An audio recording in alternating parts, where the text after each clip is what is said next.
Hello, what's up, guys? Welcome to the first video of this channel. My name is Plan Motif, and welcome to Nonfiction.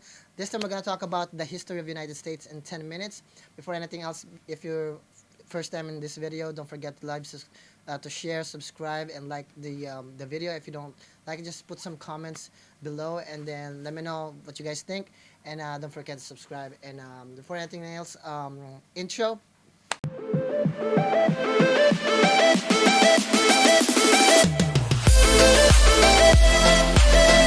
United States of America emerged as an independent country after 1776 and recognized in 1783, the history of these lands is deeper than that.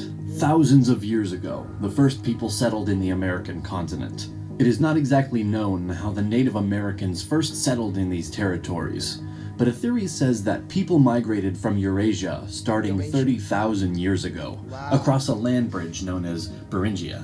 This connected Siberia to North America during the Ice Age. This migration continued until 10,000 years ago. At that time, a glacial period ended, and the land bridge became submerged by the rising ocean. But before we move any further, we want to give a big thank you to Raid Shadow Legends for sponsoring this video. Raid is a brand new RPG game that you will definitely enjoy. The game has an amazing storyline, great looking 3D graphics, incredible boss fights, and PvP battles. You can choose from hundreds of champions to collect and customize as you wish. I personally prefer Ethel because of her great skills and the way she looks. She is not the only awesome champion, but in my opinion you should definitely try her out. Raid is a rapid growing game, attracting more and more players every day. By now, 10 million players worldwide have already downloaded the game in less than 6 months. The game is consistently updated, so you will not get bored playing it. After downloading the game, I can surely say that I am impressed by its quality and graphics.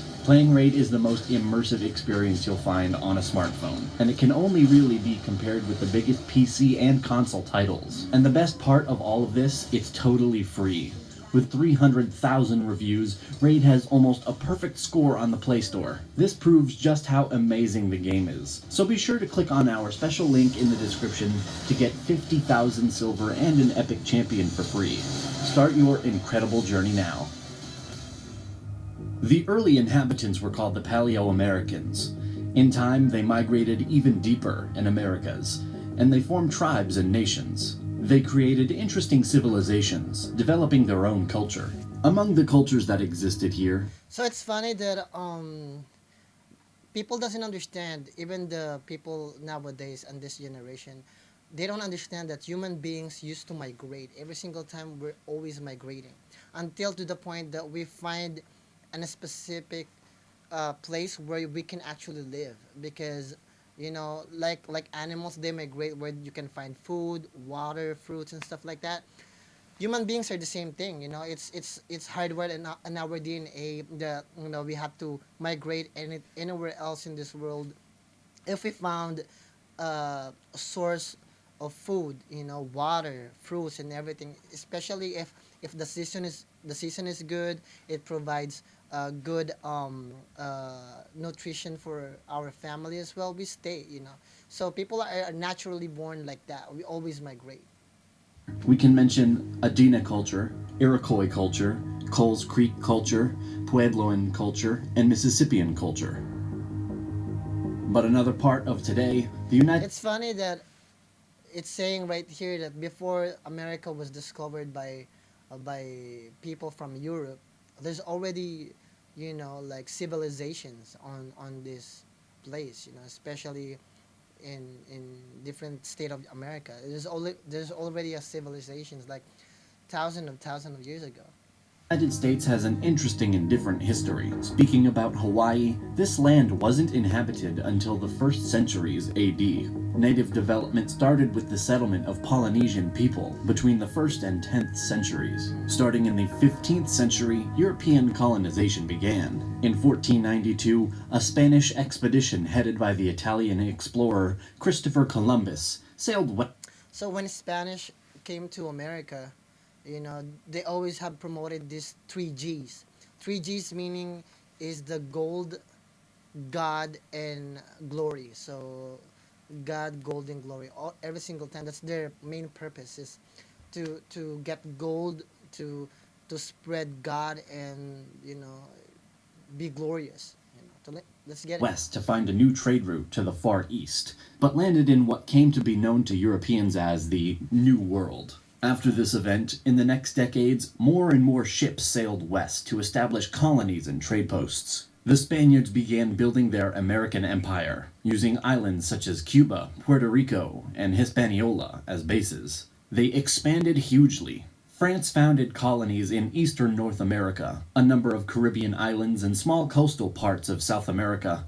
Portugal colonized Brazil. The eastern seacoast was settled primarily by English colonists in the 17th century, along with a much smaller number of Dutch and Swedes. The first successful English colony, Jamestown, was established in 1607.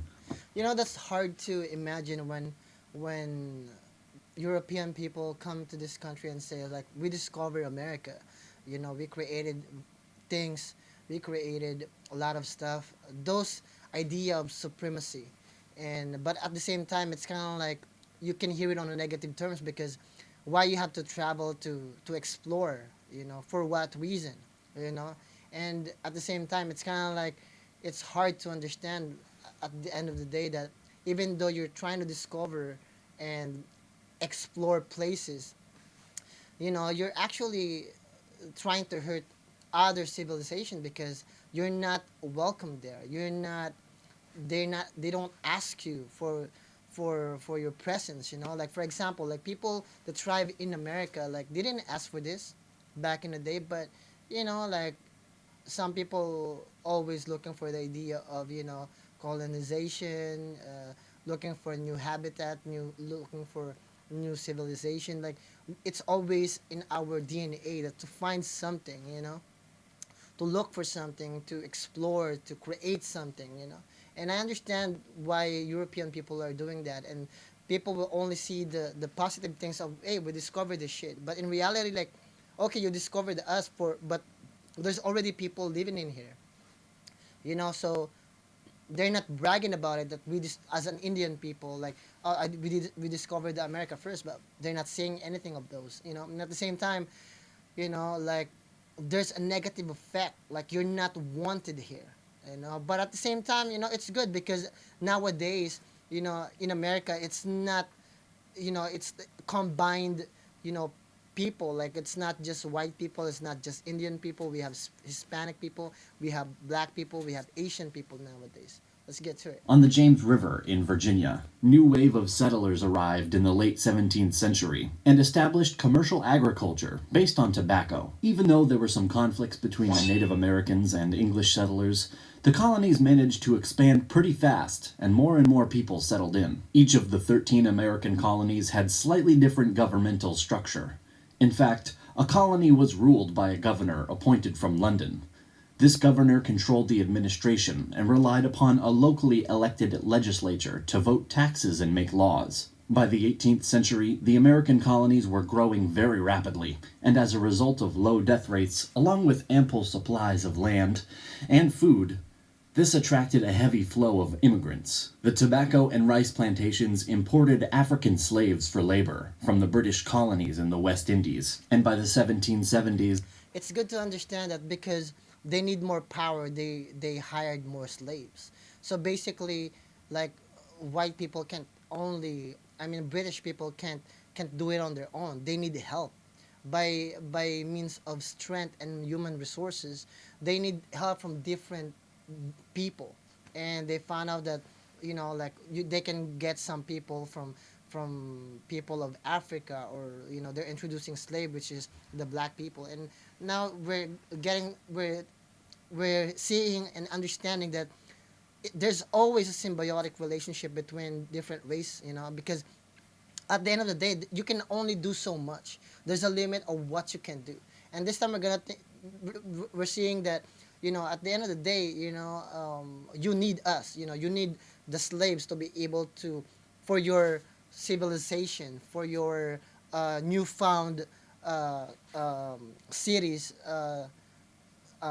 You need more people to flourish it, and at the same time, there's always a negative effect because at the end of the day, why don't you bring your own people? because nobody wants to do it. Nobody want to do it, and it kind of like you don't want to like make your people look so low or something like that. So I understand the point right here. African slaves comprised a fifth of the American population. The question of independence from Britain did not arise as long as the colonies needed British military support against Wow. the French and Spanish powers. The French and Indian War was an event created by the political development of the colonies. It was also part of the larger Seven Years' War. Britain beat French forces, and France lost their colonies in So there's a French. Wow, that's a territories in Canada and Louisiana. The war was costly, and Britain needed money. The British Parliament passed the Stamp Act of 1765, imposing a tax on the colonies without going through the colonial legislatures. The issue was drawn. Did So even though the British people or white people will say like, "Hey, we created a lot of stuff. We create good civilization." At the end of the day, there's always sacrifice. You have to do dirty shit too. You have to create murder. You have to create problems. You have to sacrifice a lot of blood to be able to create something. And I understand those ideas that are very very intriguing, and at the same time very out of this world, because creating wars to be able to, like, they're just fighting for territory. But we kind of like forget that we're sacrificing a lot of people to be able to make our idea flourish, to be able to for our decision, to for our ideas, to our for our ideology, for our goal. It's crazy that I'm hearing it right now, because I mean, unlike, because me, I'm from the Philippines, and our history is like we accept tourists, we accept visitors from different countries. We don't say anything about it, because at the end of the day, it's like we don't care as long as you treat us good. And then the only reason people are doing revolutions, or they're fighting against people who's trying to invade them, is because when they're being treated bad. So I think that's the only reason why people are quiet, fighting the people who's visiting them. Or that's why we have this idea of conquer, or being invaded, or something like that, because at the end of the day, we don't want you. But there's always some countries that, okay, just come in here and make our freaking country better. Parliament have this right to tax Americans who were not represented in it, crying, "No taxation without representation"? The colonists refused to pay the taxes, as tensions escalated in the late 1760s and early 1770s. The Boston Tea Party in 1773 was marked as the start of the Revolution. It happened in the town of Boston to protest against the new tax on tea. Parliament quickly responded the next year with the Coercive Acts, stripping Massachusetts of its historic right of self-government and putting it under army rule, which sparked outrage and resistance in all 13 colonies. Leaders from all 13 colonies gathered and created the First Continental Congress to coordinate their resistance. The Congress called for a boycott of British trade, published a list of rights and grievances, and petitioned the king for redress of those grievances. It wasn't about independence at that point, but this appeal had no effect, and so the Second Continental Congress was created in 1775 in order to organize the defense of the colonies against the British Army. The 13 colonies began a rebellion against British rule in 1775 and proclaimed their independence in 1776 as the United States of America. In the American Revolutionary War, 1775 to 1783, the Americans captured the British invasion army at Saratoga in 1777, secured the Northeast, and encouraged the French to make a military alliance with the United. So it's funny because it's white on white crime now, because so when the British came in, we already have the French, and then the Spain. So the Americans are consist with black, Spaniards, and French. So they're fighting against Britain.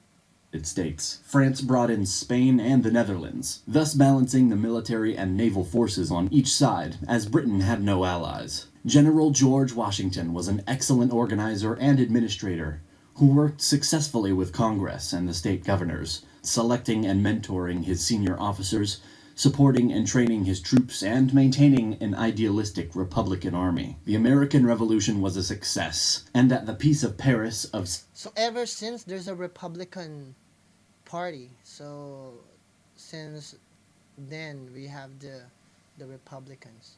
1783, their independence was recognized. And even so, the former colonies gained more than expected. The expansion to the west started, incorporating the Amerindian lands, west of the Appalachian Mountains. A deal was made by the United States President Thomas Jefferson in 1803. He bought the Louisiana Territory from France. Initial diplomats sent to France were allowed to spend up to 10 million US dollars in order to buy just New Orleans, and if possible, the west bank of the Mississippi River. But the French government said that for 5 million more dollars, all of the Louisiana Territory would be sold. The president approved the deal and the US doubled its size. In the middle of the 19th century, some cessions were happening, and Texas in joining the Union in 1845, and after the war against Mexican Empire, the United States will take important lands and expand even further. In 1861, after Abraham Lincoln was elected, some states from the South, the Confederation, attacked the rest. The South Revolt was happening due to controversy over the enslavement of black people. In 1860, the United States was led by Abraham Lincoln, supporting banning slavery in all territories. War broke out in April 1861, when secessionist forces attacked Fort Sumter in South Carolina. After 4 years of war, the Union achieved its victory, and the Confederates were defeated. National unity was slowly restored. The national government expanded its power. The 19th century was a period of economic expansion. More and more industries were created, and also the accent was put on infrastructure. In 1898, the American-Spanish War is happening. Americans are winning in short term some battles, and at the Treaty of Paris, US is getting the Philippines, Puerto Rico, and Guam. At the beginning of the 20th century, World War I started. Even though the US was neutral due to German attacks on the American ships, and due to their intentions to make Mexico join against the US, the Americans joined the Allies. After this event, the economy was growing and all was good, until the Great Depression, which started in 1929. This event shook the world and created a base on which the Second World War will start. United States joined the Allies after being attacked at Pearl Harbor on December 7th, 1941, by the Japanese Empire. Americans fought a distant war in Europe, Pacific, and they provided supplies to the Soviets, armored cars, motorized equipment, food, etc., winning battle by battle in the Pacific, getting closer to the Japanese mainland, and after D-Day in Europe in 1944, the Americans managed to have a great impact and to help a lot on the Allied side. The war ended in 1945. Germany capitulated in May, and Japan in September after the 2 nuclear bombs dropped at Hiroshima and Nagasaki. The United States and Soviet Union emerged as rival superpowers in the aftermath of World War II. This was a period known as the Cold War. The two countries confronted each other indirectly in the arms race, proxy wars across the world, including the Korean and Vietnam Wars, and propaganda campaigns. The purpose of this was to stop the spread of communism. In the 1960s, waves of civil rights movements started. Rights of voting and freedom of movement to African Americans and other racial minorities. The Cold War ended with the collapse of the Soviet Union. After, the United States has been focusing on modern conflicts in the Middle East. The beginning of the 21st century saw the September 11th attacks carried out by Al-Qaeda in 2001, which was later followed by the wars in Iraq and Afghanistan. In 2008, the United States had its worst economic crisis since the Great Depression. A big thank you again to our sponsors. Don't forget to check them out by accessing the link. So that's all it is, you know. So it's very direct and I mean, it's all it is to be. I mean, there's always a positive side and negative side about, and a lot of conflicts about how America was made. But other than that, you will see that America was not just built by one specific race, but it was created by different kind of race. It was fought. There's a lot of blood shared for that moment to be able to be created. And at the same time, a lot of people was inside of the country to be able to manifest. And I hope you guys like it. And yeah, hit subscribe, like, and if you guys likes it. And I'll see you guys in the next video. Peace out.